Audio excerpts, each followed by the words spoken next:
తెల్ల రేషన్ కార్డుల పంపిణీకి ముహూర్తం ఖరారు. ఎట్టకేలకు తెల్ల రేషన్ కార్డుల పంపిణీ అయితే జరుగుతోందన్నమాట. తెలంగాణలో తెల్ల రేషన్ కార్డుల పంపిణీకి ముహూర్తం ఖరారయ్యింది. ఆగస్టు 15 నుంచి కొత్త తెల్ల రేషన్ కార్డుల పంపిణీ చేస్తున్నట్లు మంత్రి ఉత్తమ్ కుమార్ రెడ్డి అయితే తెలిపారు. అర్హులైన 1.05 కోట్ల మంది పేదలకు కొత్త రేషన్ కార్డులు ఇవ్వనున్నట్లు వివరించారు.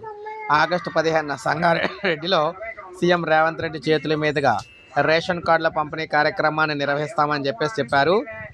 అదే రోజున మొత్తం 119 నియోజకవర్గాల్లో ఒకేసారి రేషన్ కార్డుల పంపిణీ చేస్తామని వెల్లడించారు.